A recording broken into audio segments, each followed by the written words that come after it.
What's up, y'all? Day 8 of 30 days of re-education of the Negro, necessary conversation on race, sex, and culture.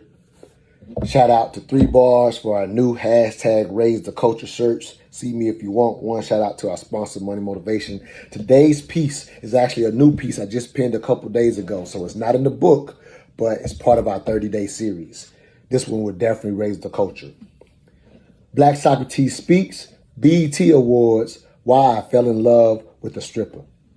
White on BET has very little to do with why so many of the female celebrities performed or showed up on the red carpet at the BET Awards dressed up like sluts.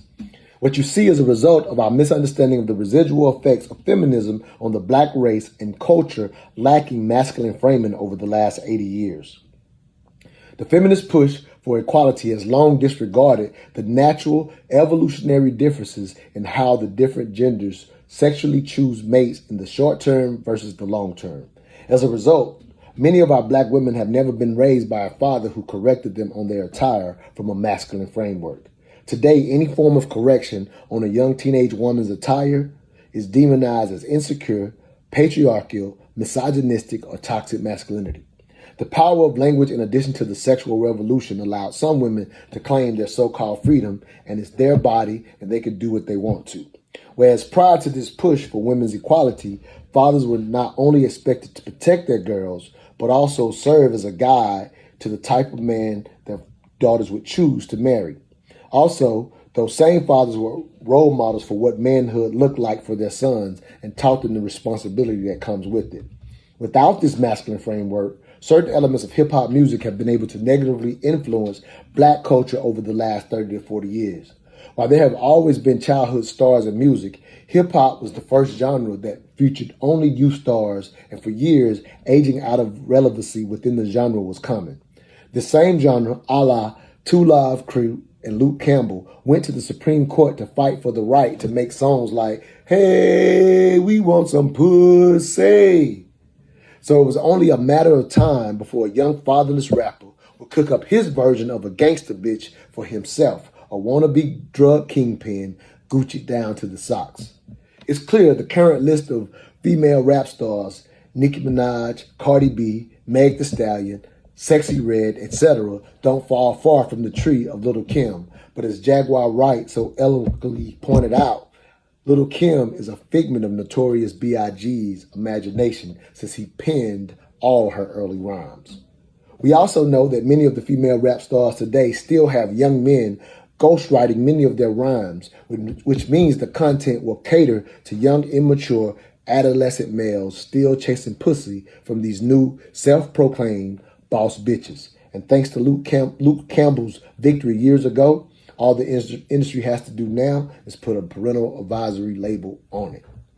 Unfortunately, when these young men without fathers finally decide they want a long-term wife, many of them by nature will want the opposite of what they've chased throughout their extended male adolescence.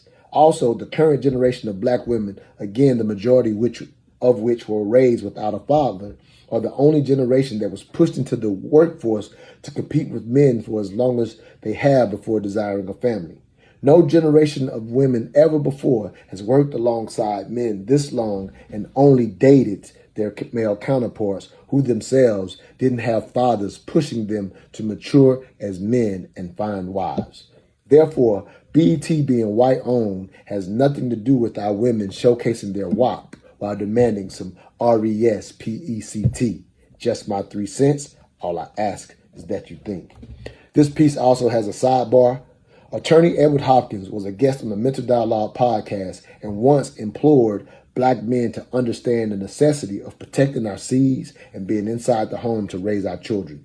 Despite any push from feminism, men still lay the foundation for what a society becomes.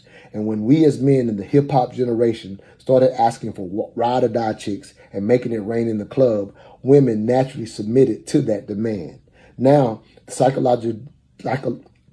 psychological disdain some of us men may have for our women is a result of many of us never having our fathers push us into our masculine frame sooner. Until we as men own the results of what we see, it will not change. All these pieces, again, are designed. It's not about agreeing with my opinion. I write them to create dialogues. So we have 3 discussion questions that you can answer. So share this video and answer these 3 questions. Number 1, what has a bigger influence on hip hop music? White corporations, or the demand from the fans? Number 2, does hip hop culture respect black women, or does it prefer sluts? Number 3, was Steve Harvey correct when he said hip hop no longer raps about love? So answer these questions, y'all. Again, it's not about agreeing with me or disagreeing with me. It's about what dialogues you have. When we can have the right conversations, then we can head into the right direction. You know, you can't act right if you don't think right. All I ask is that you think. See you tomorrow.